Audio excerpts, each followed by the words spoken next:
Ladies and gentlemen, welcome to Fabulous with Fabio, the talk show that reveals fabulous people and what they're doing to change this world. My guest today is an amazing human being because he's changing the world one person at a time from inside out. Yes, he's a master in mastermind. Oh my God, mindset shift. And this show, as you can see, there's no editing, no post production, no cutting, no making it better. This is raw and authentic as life is. And I only invite to this show guests that I know can handle this situation. So either they do it right or their mistake will be here forever. It's my mistake, just what I did right now. Okay. So I'm Fabio Marques. I'm the president of the International Excellence Society and international speaker for 30 years now. And I know one thing or two about reading people. And when I met this guy, I read this person as an amazing human being that is doing an excellent job in helping people program their minds for true success. So without further ado, ladies and gentlemen, welcome Dr. Javier Carlin. How are you, doctor? I'm doing amazing. Thank you so much for the incredible introduction and for having me on the show. I'm thrilled and excited to be here. Man, I'm honored to have you on the show because I know that you are the real deal. I've been, talking to you for a while now. Ladies and gentlemen, I know this doctor here, Dr. Javier, for 1 year or more now. And every conversation with this person, takes you to another level because it gives you clarity. He gives you reasons to believe that you are supposed to accomplish much more in life. So, first question for you, Javier, is who are you really? What kind of person you are? Tell me about your values. Tell me about your principles. Yes, great question. First off, I'm very thankful for you, Fabio, for the last, I think it's almost a year now, being a mentor to me inside of our local CEO mastermind. I've learned so much from you and just being around you and your energy. So thank you. And in terms of who I am, so I'm a doctor originally of physical therapy. I am a father now. My son just turned one about a month ago. I'm a husband. I have a beautiful, lovely wife, and I I would say I'm someone who really enjoys being able to pull out the best in people and be there for whatever it is that they need, whether it's someone to listen to them, someone to motivate them, someone to empower them to become better. That's really one of the reasons I believe that I'm here. And in terms of my values, impact is definitely number one. I know when I was growing up and going through school, everyone asked you, what do you want to do? What do you want to do? What do you want to do for a living? And my answer was always, I want to help people. I want to help people. And as I was going through school, I thought that meant I need to help them with their health. And although that's a very important area of life, right? And it's why I ended up becoming a doctor of physical therapy. As I've grown and matured and learned, I've realized that there's actually many ways that you can help people. And ultimately, I would say that's my biggest value is being able to help and support people in whatever way they need at that point in time. You know what I like about the way you behave every day, Javier, is that you're really there to serve. Every time you talk, every time you are in a conversation, and I can see not only with me but with other people, you're trying to help people uh, gain more clarity about their potential, right? And Mm. as a physical therapist, you started helping people heal their body, right? And now you're going deeper, helping people heal their mind. So you're always serving in a way that you can really make people better. And I believe that if we make people better from inside out, all the society will be better. The entire planet will be better. So that's why I really admire what you're doing and I respect your work so much. And I believe everybody should really pay attention to this interview because you're about to see some very important messages from Dr. Javier here and what he's accomplishing with his, let's say, clients or patients, whatever. But it's all about helping people succeed in an authentic and truthful way. So tell me one thing, Dr. Javier. Uh, it's weird to call you doctor because at the same time you are a doctor. You can call me Javier is You perfectly are my fine. friend. Yeah, yeah. You are Javier, a different kind of doctor. You are approachable, right? You are that's right. a doctor that is with us, not above us. You're with Uh, us all the time. So great. So tell me one thing. What was the main discovery you had so far when dealing with people's minds? mm, yeah, and it's interesting. So like you said, I went from the physical to helping people to heal their bodies, to improve their mobility, to get their movement back and get rid of their aches and pains, and helping people in that industry. I always had the question, why is it that some people they get amazing results and other people with the exact same resources, the same knowledge, the same advice would not. They wouldn't get the same results. Some of them would come for a session and then not show up. They gave up so early on. And that question remained. And as I transitioned to helping then professionals in getting their businesses up and running, so I was helping healthcare professionals to get their businesses started. I was like, oh, you know what? It's going to be so much easier now. They're professionals.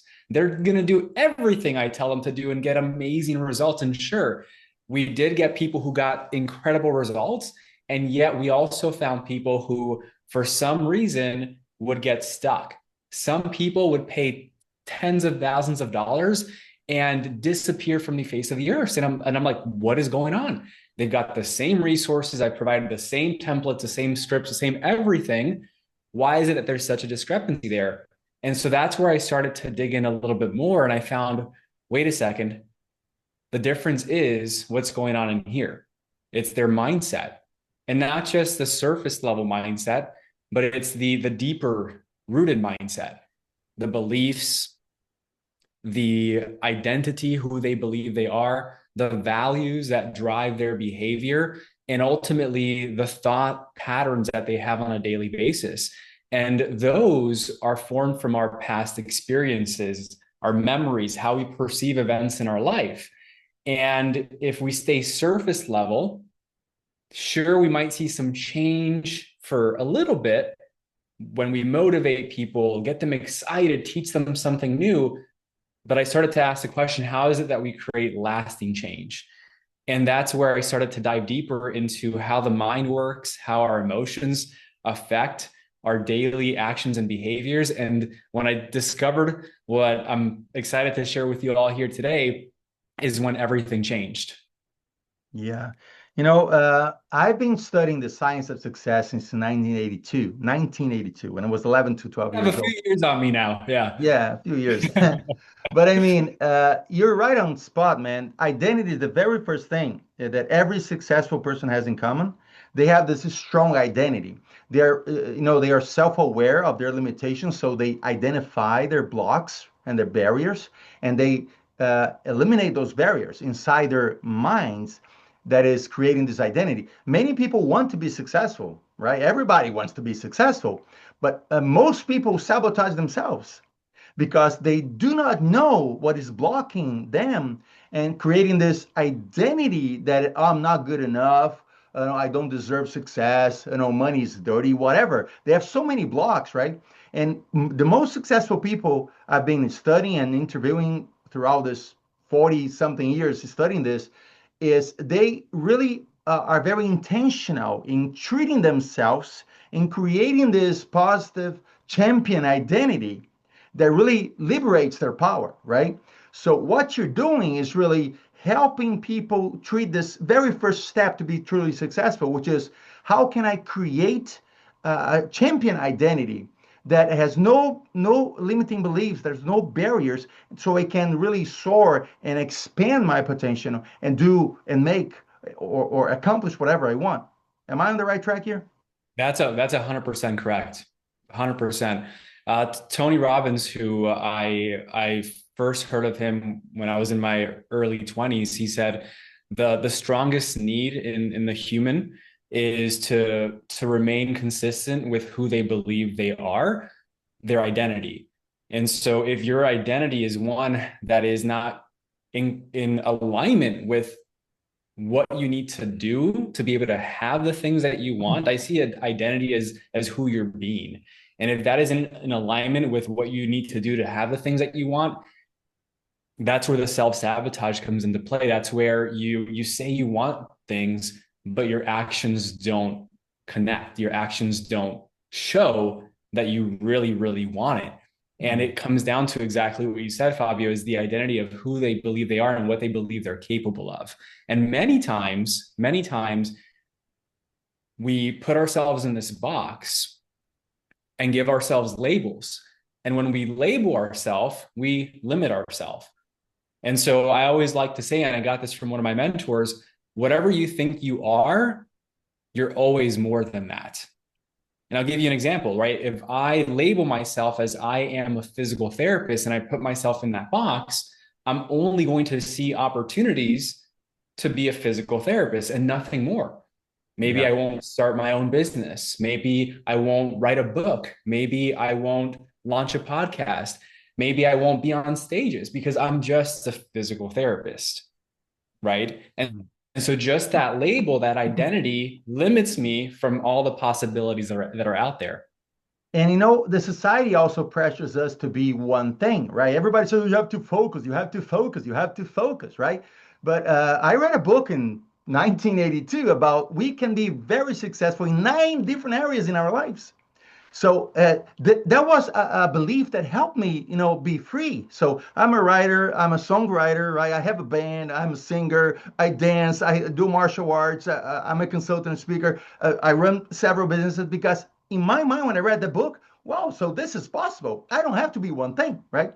But everybody keeps telling us, oh, you have to be really focused.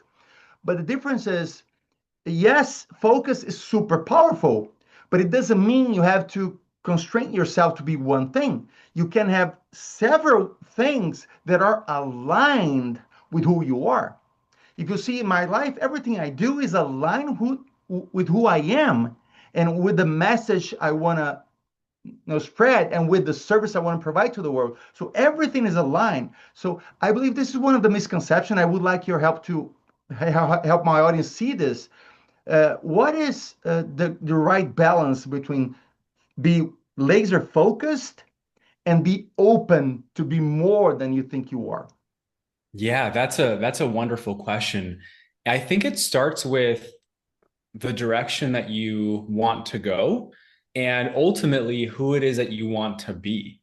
Because when we think about 3 years from now, 5 years from now, 10 years from now, and we're going to be someone, right? We're going to be someone completely different. If you look back and if you're like, no, how can I be completely different from how I am now? Just think about 10 years ago, right? Or maybe when you were in your 20s or, your early teens. Are you different now than you were then?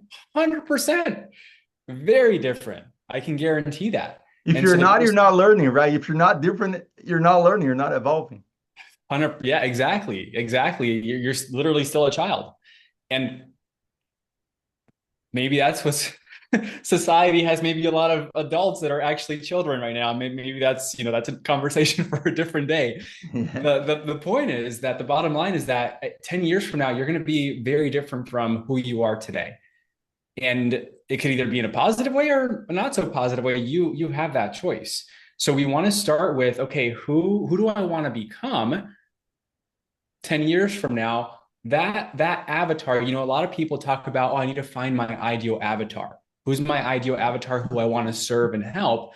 And people forget about who are they going to be? What is their own avatar, right? Who do they want to be? So I actually, in one of my frameworks is we start with who you want to be first, because when you decide who it is that you want to be, that then allows you to create your aim, which is your direction, which is what do you need to do to become that person.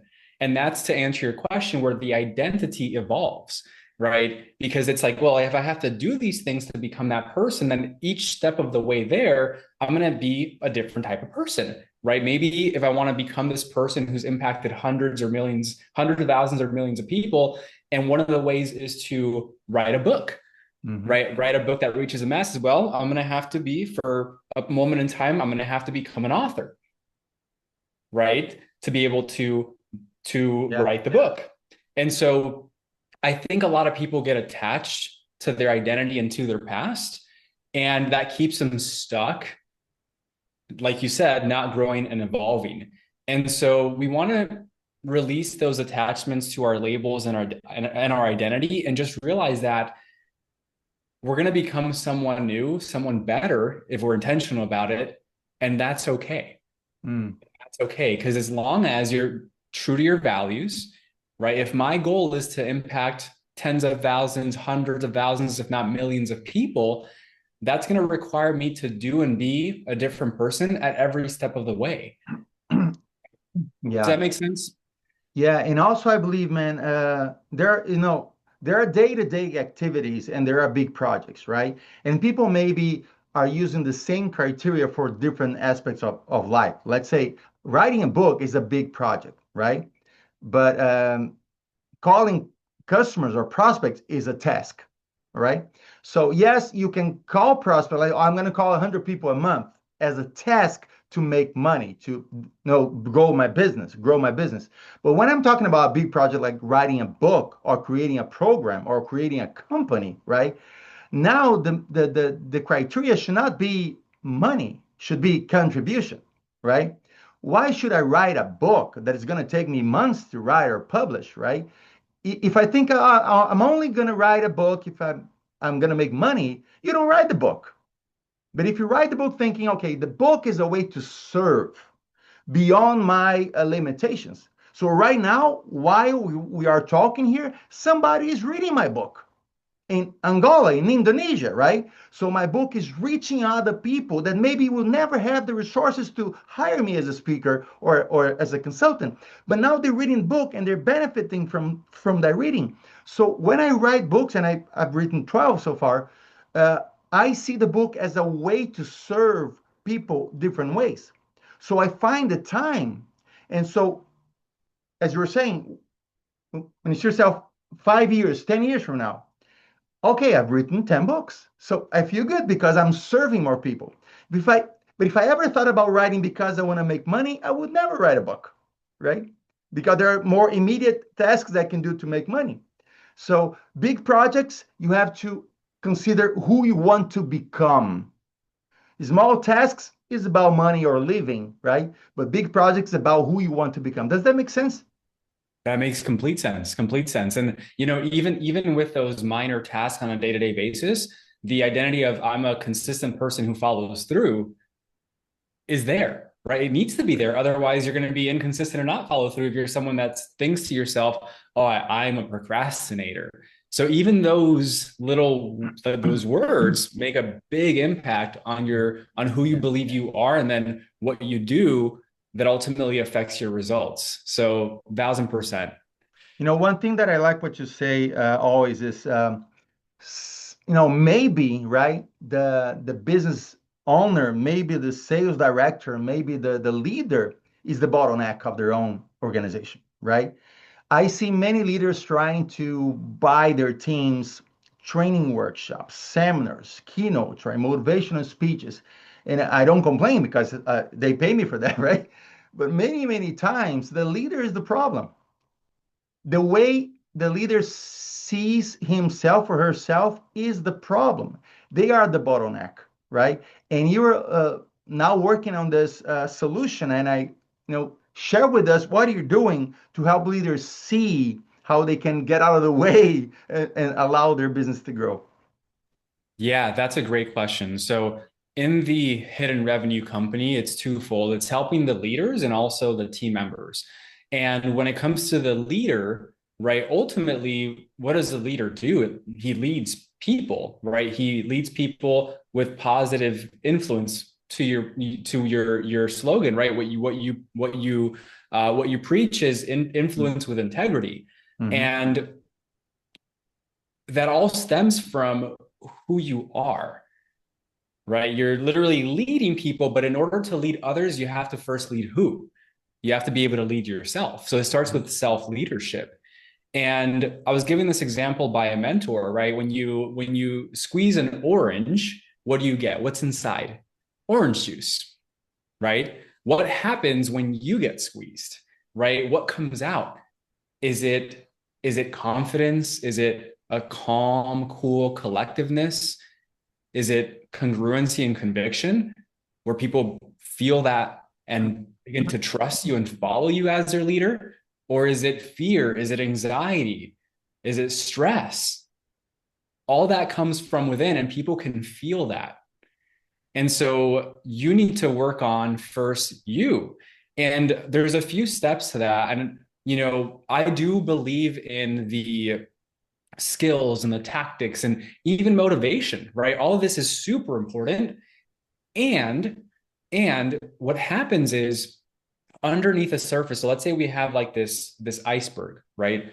The tip of the iceberg is the conscious mind. It's the top 5%, where leaders, right, will want to get the latest leadership training. What do I say differently?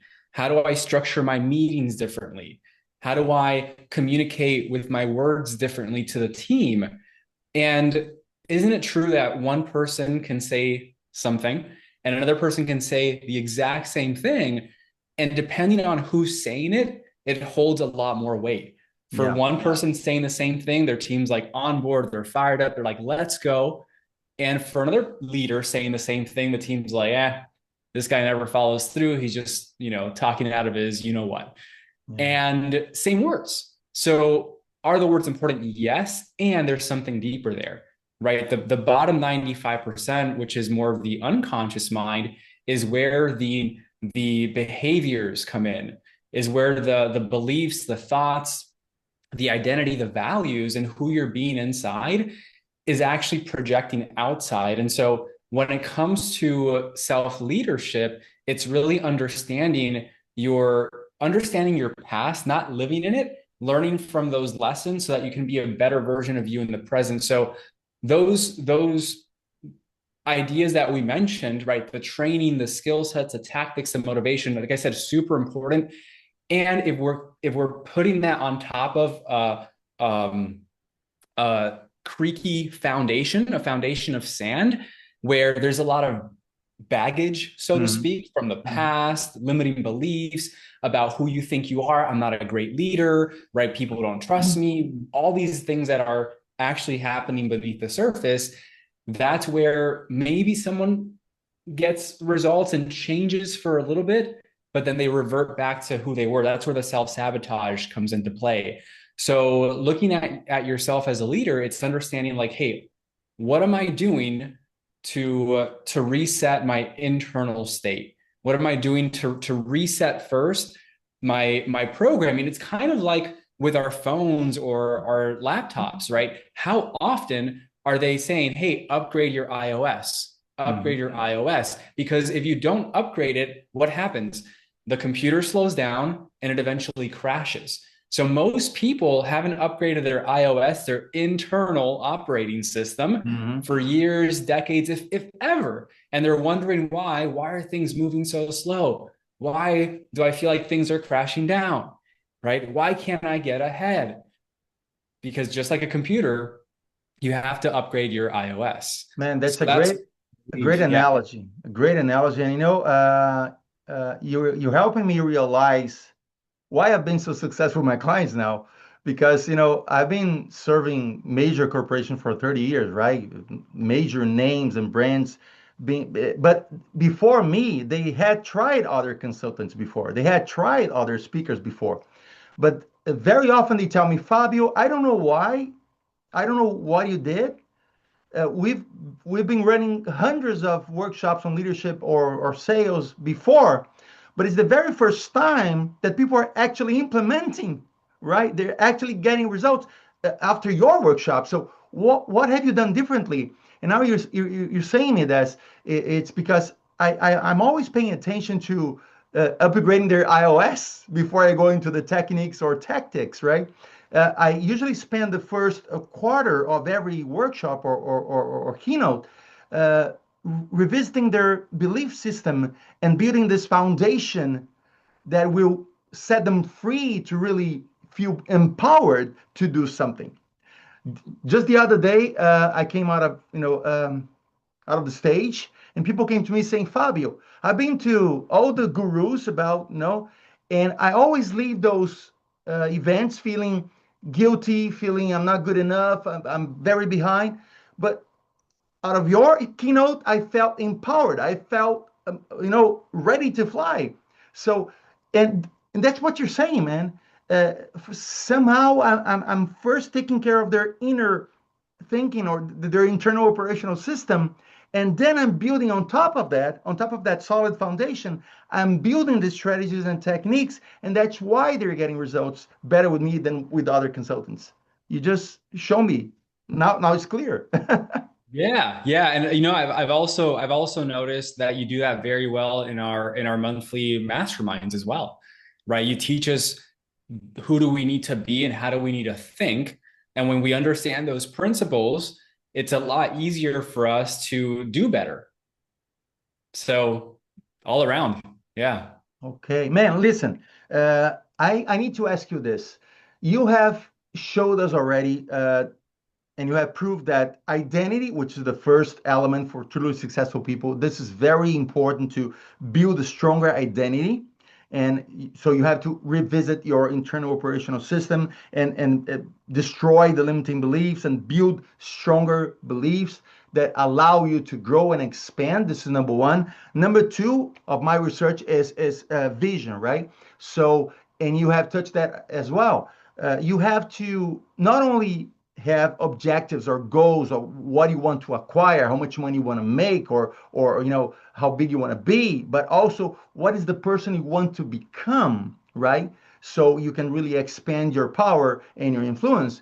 And beyond that, what is the legacy you want to leave behind? What is the contribution you want to give to society? So I see three levels: what I want to attain, what I want to become, who I want to become, and what I want to leave behind as my legacy that adds value to society. Now goes to messaging, communication, because the third element of successful people is how they communicate their message, right? So, what tips can you give us about our communication? How should we organize or prepare our inner communication and our outer communication to be more effective in our lives and with other people? Yes, that's a great question. And I love the point that you made about becoming. And one extra point that I want to make about that too is that when you know who you want to be, decision making, which is one of the things that drains a lot of energy for people on a daily basis, becomes a lot easier. Because Right. if it gets you closer to who you want to be, then it's a yes. If it doesn't, it's a no. Yeah. So it clears out a lot of the decision making fatigue that a lot of people experience, and then going to that next level, right? Who do you want to be for others, and contributing to the world and leaving that legacy. So I think that's a beautiful point to bring up. And to answer your question, there are, when it comes to communication, the events in our life that come in, right? Experiences that happen. So let's say you're in a sales conversation and a prospect says no, or you lose a deal. That event comes in through our five senses: visual, auditory, kinesthetic, olfactory, and gustatory. And we're basically, there's 2 million bits of information that are around us at any time. Think about 2 million toothpicks that are coming down from the sky, and we extend our arm out to grab some. We only grab 126. The 126 that we grab is based off our past experiences, memories, our values, our beliefs, all the things. So we filter out all this information and only grab 126 that aligns with our past. Crazy. So what happens is when that information comes in, it creates three things. It creates an internal representation, which is like a picture in our mind, so that our mind quickly uncovers what the pattern is the next time something like this happens, which then tells us how to feel, our internal state and our physiology. So why am I saying this? Well, all of these things at the unconscious level, we then create this in our mind and use words, which are labels, to express and communicate, which is our behavior, right? So, yes, behavior is what we do, the actions that we take, but it's also our behavior with our words. So, our programming at the unconscious level affects how we communicate. And yes, you can learn how to communicate and word tracks and learn better words and better phrases, and you can practice this consciously, and it will work, right? If you want it to be even easier and more effortless, right, you reset it from the root, and now it's just who you are. It's just what you do. You don't have to overthink about it, and so you're able to take that brain capacity, that energy, and create bigger things. So when it comes to communication, and I know the study these were the numbers for a previous study. I'm not sure if they've changed recently, but from what I recall and the studies that I've observed, words are 7% of communication, tonality is 38%, and then body language and physiology is 55%, right? And so you've got the words that you say, and from the words that you say and how you communicate, you can tell a lot about how someone thinks and their internal processing. From their tonality, right, and how they use their tone, you can also tell a lot about who they believe they are, right? If they're always like, oh, I'm sorry, like I messed up again, their tone says a lot. And then and so if you say something, if you say the words and you say it with the wrong tone to your team, they may not trust you or take you seriously. So tonality is a big deal. And then your body language and your physiology, right? If we put two people behind two curtains and I say, hey, curtain number one, there's a depressed person. What would they look like when you open up curtain number one? Well, you probably see them crunched up like this with their head down, right? And then curtain number two is a confident person. You probably see them, standing up straight, great posture, ready, grounded. And so communication is those three aspects of it. And yes, you can practice those things and get better at it. And like I said, it becomes a lot easier when you shift your identity and who you believe you are. So I'm not sure if that answered the question, Fabio, but that's what I got. No, yeah, it's perfect, and I covered that as well in my training. Every training I give, even if it's leadership, communication, presentation, service, sales, I always cover those three elements: the 7%, 30%, and 55%, because this is true. And the key point is you can create new words, right? You can create a text message with ChatGPT if you want, and you can have the perfect wording for a message. So it's easy to fake intentions with words, but it's much harder to fake tone of voice and body language. So if you're not really the person you want to convey you are, if you're faking it, people will sense it. Even subconsciously, they will sense by your tone of voice or your body language, and you will not be convincing. Even if your words are convincing, the best copyright on the planet, your tone of voice and your body language will not convince unless you are an Oscar nominee actor, which is very hard to be, right? But we are in the era of authenticity and true. So either you become the person you want to be, or you cannot fake it. So that's crucial that people really face their fears and their monsters and work on their internal operational system so they can eliminate the barriers, eliminate the dust or the dirty or whatever, and they become the people they want to be. Because when they talk, they don't need to think about tone of voice. They don't need to think about body language because they will be, right? Authentically, they will be that person, and everybody will trust them automatically because we can sense that. Does that make sense? Perfect. Yep, exactly right. All right, my friend. So we're heading to the end of the interview. Oh, I know. Okay, and you guys watching, please save this link, okay? Go back here. It's gonna be here for you to see over and over again.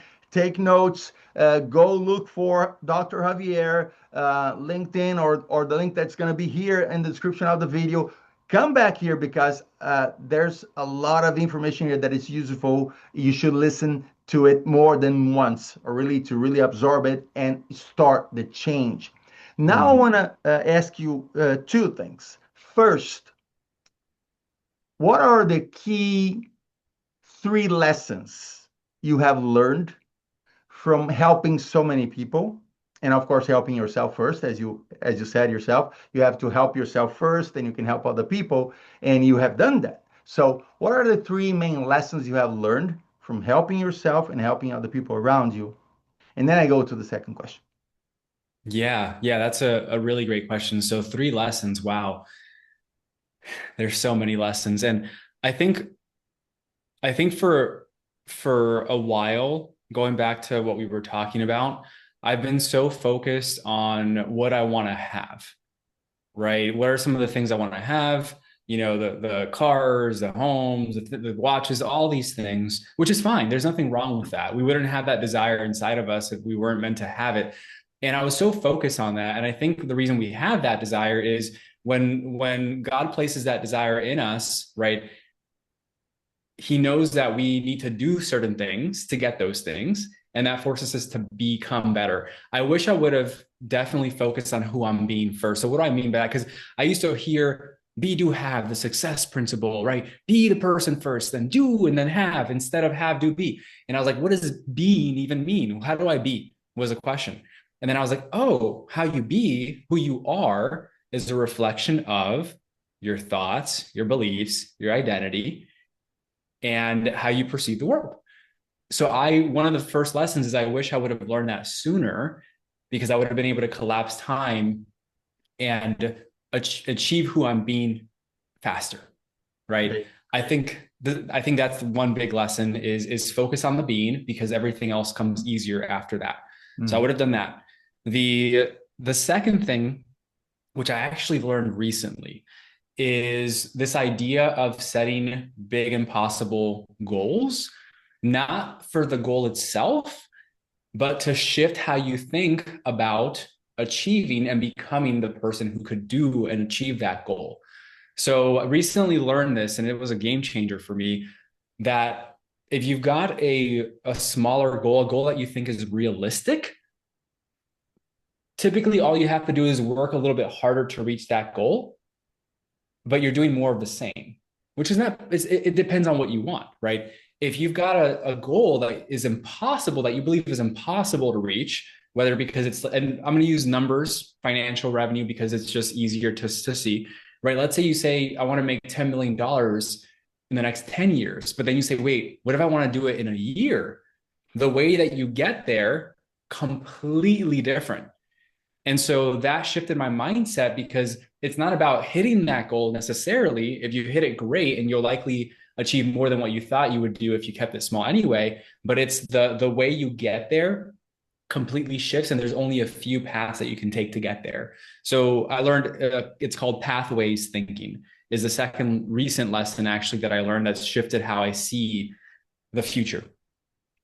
And I would say the third,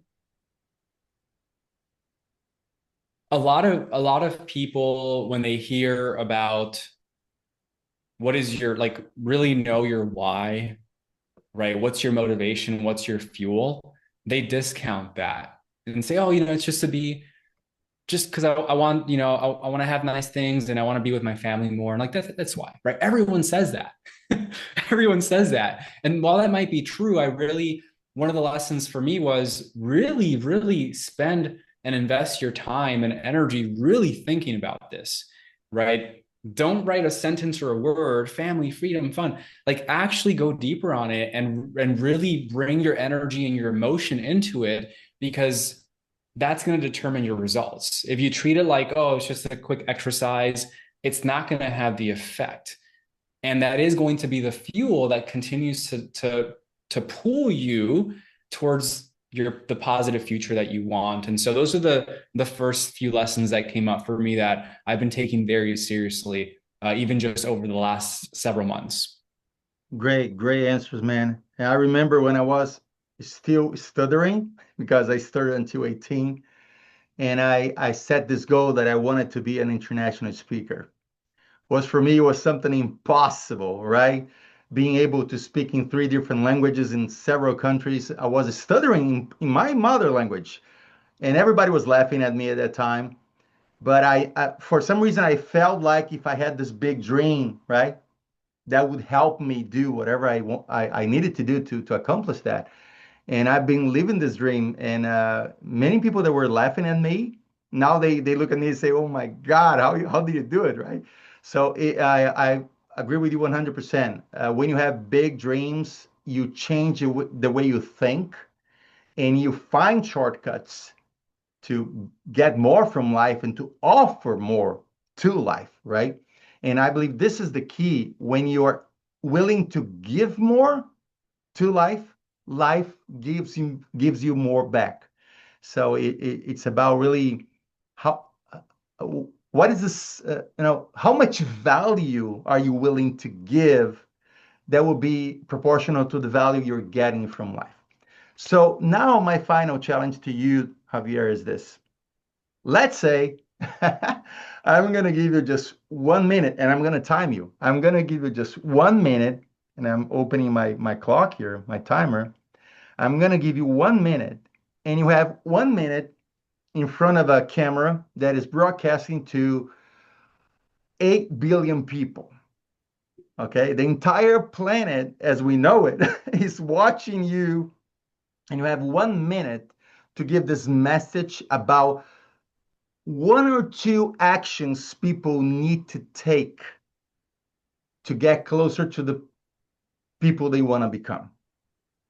Let's say one or two action steps, and you have 1 minute to tell us what are the one or two action steps we need to take to get closer to the amazing, to the fabulous people we can be. Go. All right, let's do it. So the first thing that you need to do is focus on understanding and creating an awareness. So the first one is step one is awareness. Before you can decide who you want to be, you have to get rid of the limitations that are holding you back from even being able to see who it is that you want to be. So that awareness, number one, is key. You want to be aware, where are my limiting beliefs? Who do I believe I am? What are my negative thoughts? What's happening beneath the surface that's keeping me stuck? When you get that awareness, step number two is then beginning to align yourself. So that alignment begins with a reset, releasing things from the past that are holding back your present and your future. So you want to make sure that you're in alignment with your values, which also dictate your behavior. And there's a process that I take my clients through where we help them understand who they really are, their values, their identity, their beliefs, and reset and reprogram that for success. The third step is then the activation. This is where you actually activate and rewire and reprogram yourself to be that future you. So awareness, alignment, activation. Great. 1 minute and 5 seconds. You did. Okay. Dr. Javier, or Javier, my friend, thank you so much for being here today. Thank you so much for generous, sharing this practical tips that go beyond the surface, that go deep inside and help us from within. I really encourage you listening, you watching this, go back, watch the replay, watch it over again, and reach out to Dr. Javier.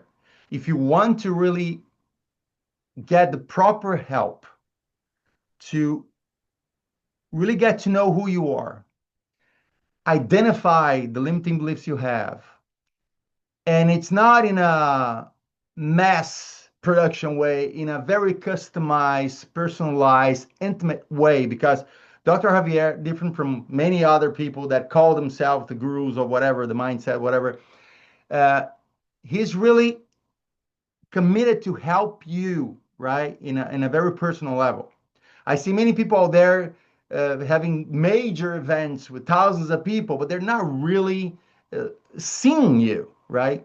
Dr. Javier is different because he really cares about you as an individual, and he works with individuals and small groups to really make significant change in your belief system, in the way you perceive yourself, the way you perceive the world, releasing all the barriers or locks, whatever, that may be holding you back.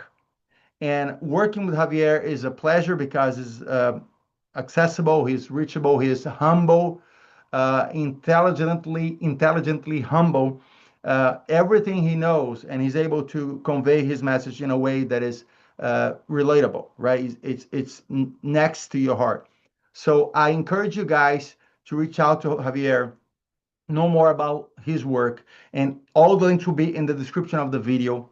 And I'm honored to have you on my show, Dr. Javier. I'm honored to be able to call you my friend. And I will give you a few more seconds to leave the final message to everybody here, please. Yeah, no, this was amazing. Thank you so much for having me.